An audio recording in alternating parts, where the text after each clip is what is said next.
Cairoli crosses the line for his third race win of the season. Now we're here for the daddy of all tracks in Lommel for the third of 4 consecutive race weekends. The deep sand at this iconic circuit is a true test of technique and bravery. And with Jeffrey Hurlings unlikely to be behind the gate, Tim Geiser will be the favourite in the MXGP class, having won 3 of the last 4 GPs in Belgium. The L down at the bottom of your screen.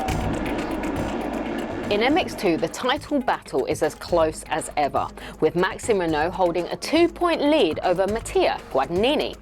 Jago Hitz will be looking to make up lost ground on home sand, while Tom Vial is also playing catch-up after an up-and-down return to racing in Loket. Will Lommel serve up yet another classic? We're about to find out at the MXGP of Flanders, Belgium.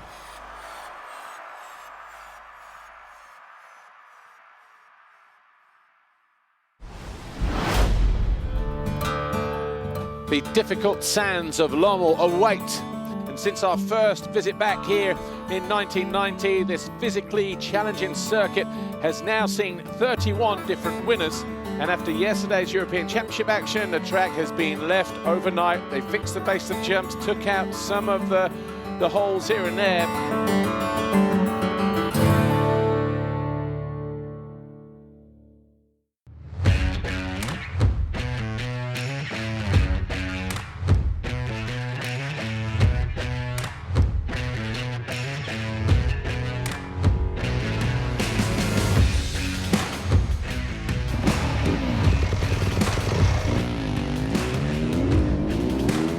On board with Jago Hitz for the GoPro track preview here at Lommel. It's a new first turn. 180 left over the Foxhole shot line, dropping away into turn 2. 180 again. A long sweeping right-hand turn. Straighten up briefly before another 180. Again, long 180 left turn up onto the bank this time. This was turn 2 last year, if you remember. Then we hit the city jump here. Then we go left through 90 degrees. You can see how rough the track will be. These images right at the end of all the European and women action on Saturday. Through that 180 right, down past pit lane towards turn 6. And then if you remember Lommel 3 from last year, this part of the racetrack now remains the same right the way through towards the finish line area. Through the dips and holes over the Monster Energy jump. Through this long sweeping left-hand turn. This was flat at the start of the day, so gives you a perfect indication as to what the riders will face when they do this for real on Sunday. Over the iPhone tabletop, about 18 meters. Big braking bumps into this left turn, the 180 bank turn, furthest end of the racetrack. Over this plateau, and then look at the ruts on the face of the jumps, the holes. This here you can attack, land long over that double before hitting this series of waves and then tightening up into the right-hander behind pit lane and the skybox. A short straight into this 90 right over a slight crest, and again the holes here, the choices of lines really making the back ends work overtime as they work towards the FC Moto jump. Expect riders to jump longer through there as the bumps develop, and then again 2 or 3 lines through here. It's really going to wave out. We've got this little jump to unsettle the balance of the bike before heading through the monster jump. Left through 90 degrees. The old pyramid is gone. It's been replaced with a series of waves, 6 or 7 waves at the start of the day. Expect there to be more through there though. This is the final turn over the crest and into the Monster Energy finish line jump here.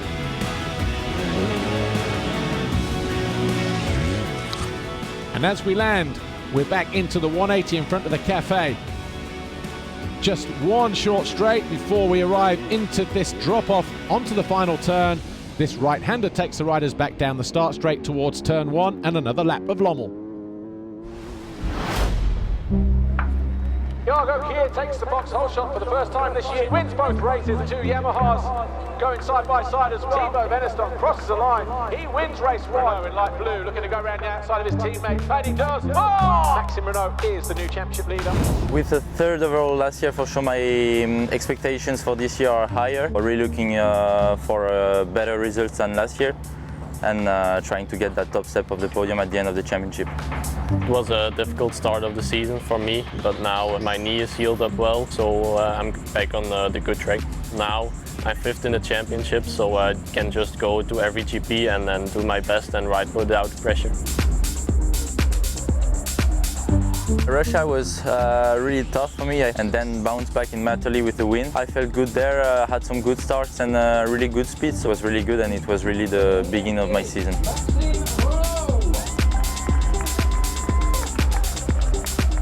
I win my first race in Majora. I trained for it and I knew with a good start I can do something good, but the start is more difficult actually. For sure I need to be more consistent. I think I just have to take 2 starts in the top 5 and will be way more easy to be on the top. I was really happy with my results, and also it was like the first time after last season that I really could ride like I wanted again and feel good physically and mentally. In Oz, it has been a really difficult weekend for all the top guys in the championship, for me too. Still managed to get my first red plate, so that was so good. Now it's on the bike, so really happy with that. I don't have really main rivals. Every rider is points for me. When I have a rider in front of me, I don't look for the championship or no championship. I just want to pass him and get that 2 points extra or 1 point extra, and that's it. Yeah, you're right, to make the same in Loket in race 2, for sure give me a little bit more confidence. Finally, I take my first podium last weekend in Loket. I was waiting, this was a bit long to see everybody and my teammate going on the podium and not me. I was training for it. My goal for this year is to win some race and to go on the podium and to take the maximum of experience. And Loket, I could keep the red plate, so that was also nice. I'm the first rider to keep it. Keeping that red plate just showed me that I can handle that pressure. In my head now it's clear, I know I'm a contender and I know I can do it. It's really nice to ride again in front of the Belgian fans. Fans are back, and yeah, the track looks really good, so looking forward to ride here on Sunday. I learned a lot last year. It was a difficult season, but also nice with the 2nd place overall. I think I had a smarter off-season, and I will try to use these things to fight for the championship also this year.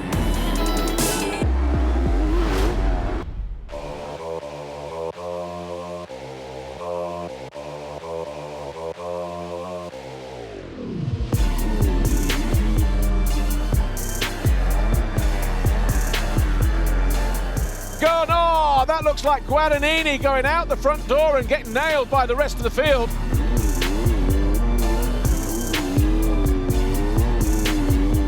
Mattia Guadagnini cartwheeled and then got ran over. Lucky not to get hit by more riders, but the Italian hurt in that crash.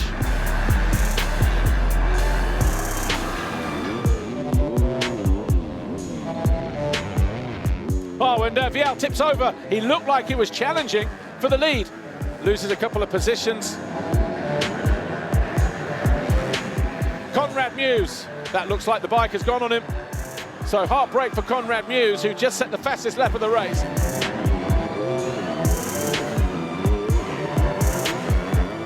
There are the gains on a circuit like Lommel. You go long, you commit, you land on downsides that are created from bumps where other people have been landing. Vial now up in the 3rd. The young 16-year-old on that Husqvarna. De Wolf goes through. Fernandez just messed up a little bit there, just lost that momentum. So the Rockstar Energy Husqvarna rider all over the back of the Red Bull KTM.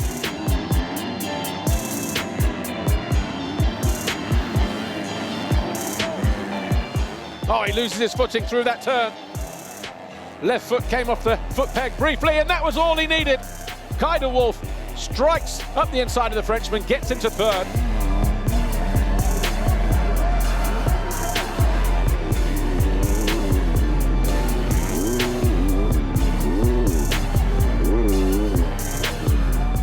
Maxime Renault's made a mistake.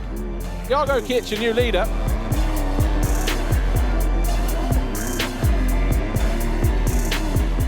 Guadagnini, high speed into turn 1, launched through the front door, goes fine his way past Pollock now into 15th. Jago Kic takes victory here, race 1 and Lommel on home soil.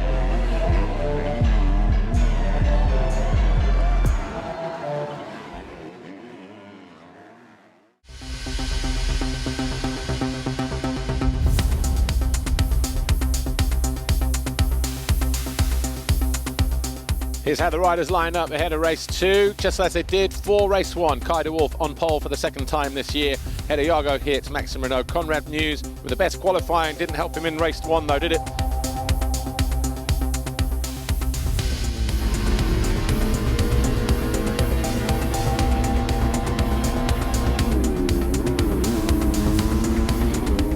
Kai de Wolf, Maxim Renault, they run wide, and it's Jago Hits up the inside, but it's Kai de Wolf who emerges in the lead. Well, he got that perfect start that he was after.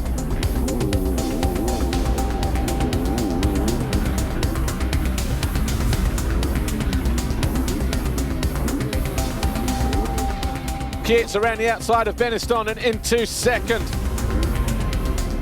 Oh, back end, over the bars. Tom Vial out of 6th place.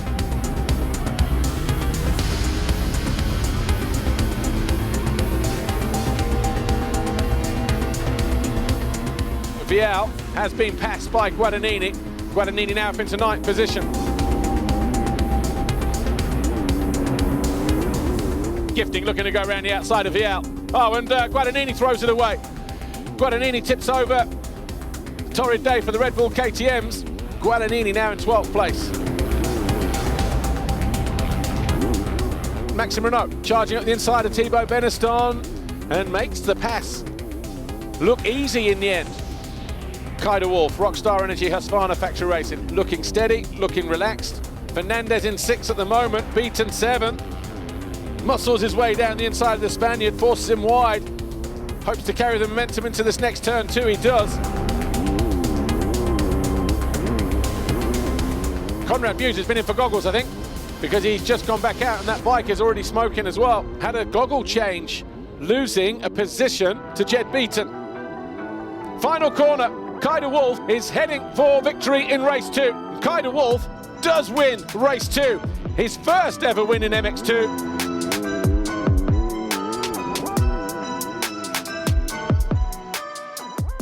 I'm happy with the overall win. The second heat I was behind Kai, and in the end I was pushing, but I just couldn't make the pass happen. And that's a bit sad, but for the rest it was really good home GP, and I'm happy with the overall win. Jago Hits wins the overall here today. 47 points, edges out Kai de Wolf, who takes his second podium of the year. Maxim Renault third. Maxim Renault 26 points clear, but behind them, Guadagnini, Fernandez, Hits, Boirame, Beniston, Jed Beaton, all fighting over that second, third place.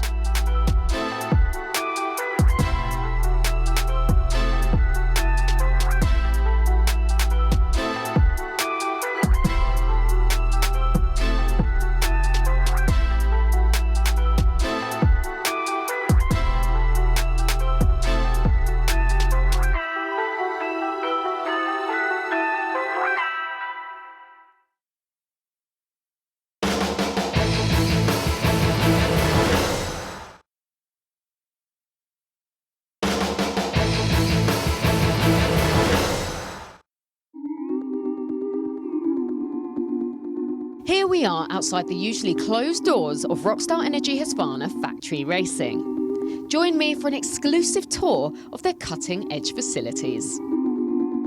Hi Lisa, please welcome to our home. This is the welcoming room. The team started actually 2012-13, and that's one of our first bikes. Above the bike is the best memory of that year. Guys are training there, so this is like an open training area for us. The boys can do their warm-ups, cool-downs, basic trainings here.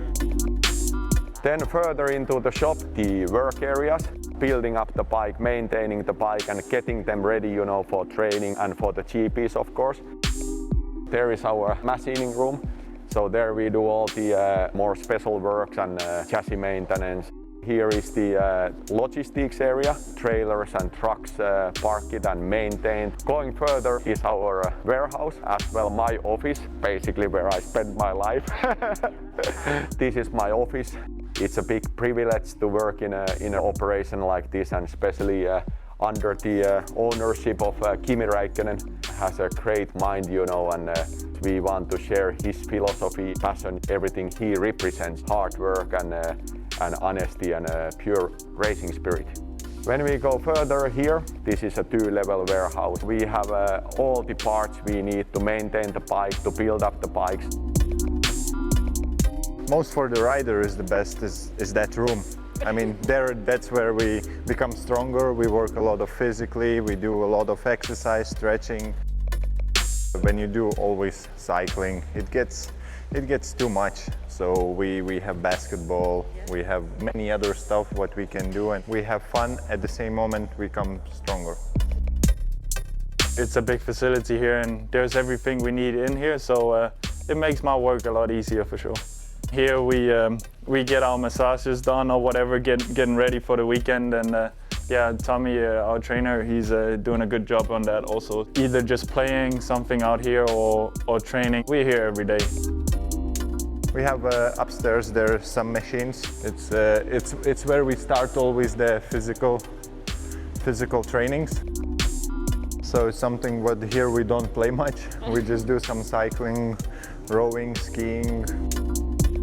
I live here in Lommel as well, so when we go to Lommel, it's easy. You drive here 10 minutes before and you're ready to practice, and you can get home in good time also, so that's really convenient. Backside of our shop, you know, is straight away the famous track of Lommel, so we can straight away go training and do our work. Hope you enjoyed, and this is our home.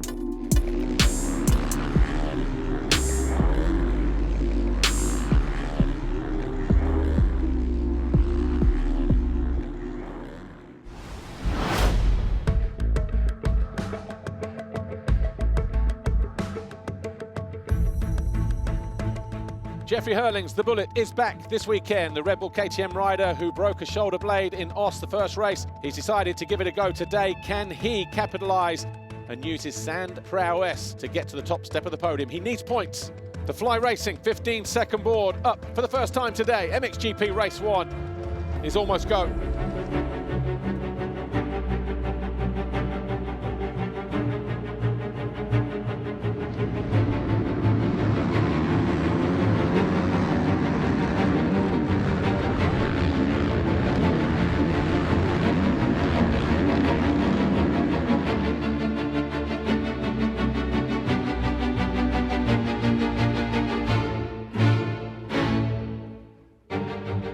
As Fevre takes over the lead.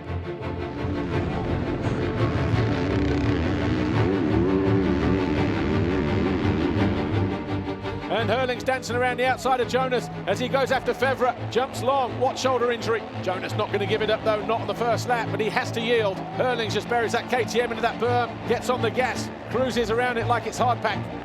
Throwing away a golden opportunity. Jorge Prado. Geiser throws down the Honda. He's out of 5th place. Massimo Castelli can't believe it.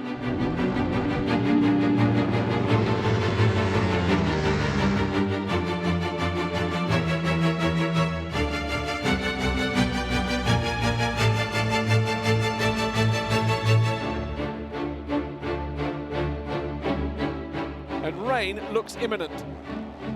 Oh, it's right there. It is teeming down.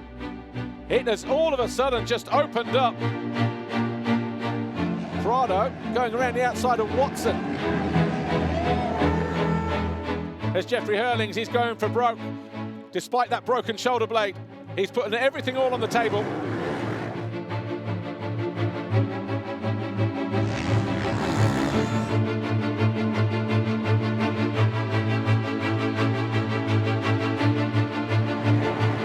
Fevre thinking, what have we got to do to get rid of a man like you? And he carves his way up the inside. Hurlings leads again in 2021. And Cairoli has just found his way past Siwa. Fevre, has he been down? He tipped over there last year as well, didn't he? Romain Fevre, he was all over the back of Jeffrey Hurlings looking to make a challenge. So the gap now, 14.8 seconds between first and second. committed to going across. And that is a great line that he's got. Good technique for Tim Geiser. Finds his way past Olsen. Tony Cairoli turning back the clock, doing a little bit of Cairoli time. Down the inside of Jonas, who responds but can't go through. Here's Jeffrey Hurlings. Wins the race. That's how fast he was. We missed him. But Jeffrey Hurlings wins race 1.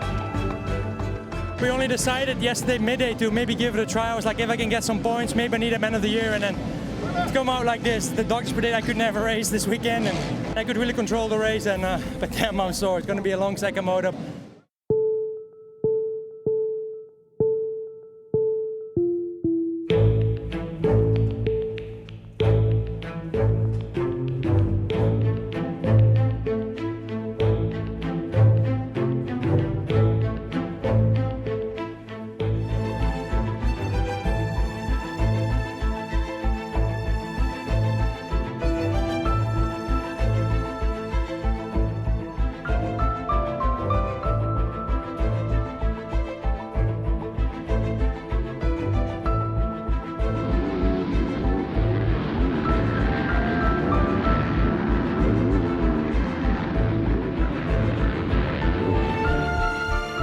Top right-hand corner, there you see Jeffrey Hurlings up the inside of Sewer and Watson. They both go down.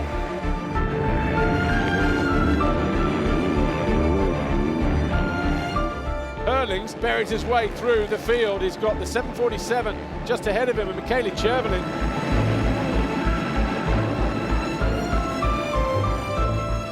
Hurlings with a massive amount of work to make up, 27 seconds off the leader at the end of that first lap. 47, Fevre, Jonas, 40, Geiser, 34. We've got wave yellows here, and Fevre has thrown it away. Fevre has thrown away a 5-second advantage over Paul's Jonas. We've got wave yellows here. Who's up front? Geiser. Geiser throws it away from second. Wow, we are having another one of those challenging Grand Prix here in Belgium, folks. Jeffrey Hurlings picking himself up off the deck. He's got Verlanen just ahead of him. This will be 7th place.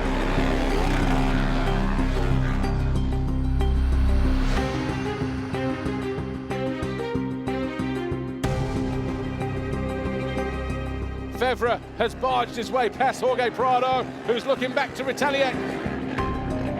Side by side, but Fevre is just going to steal it.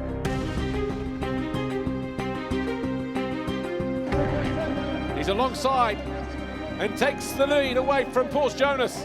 Jonas had no reply. Fevre just bided his time, stayed up on the pegs. Geiser and Prado. Bar to bar, late challenge this from Geiser. He goes into 3rd place. He wants those championship points. Oh, and Geiser chucks it away. Prado will say thank you very much. I'll take those couple of points back. Romain Fevre finally wins at Lommel, the toughest place on earth.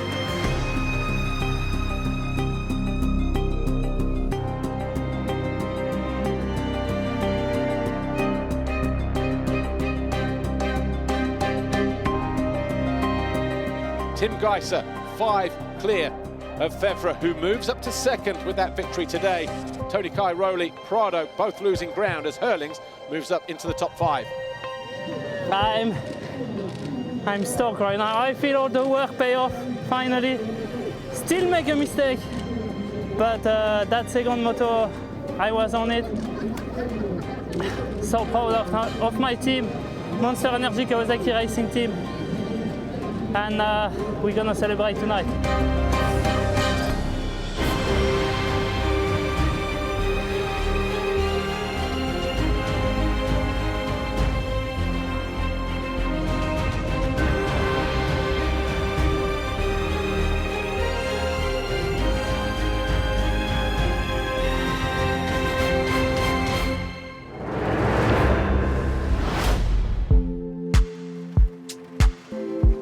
Come rain or shine, Lommel never fails to deliver.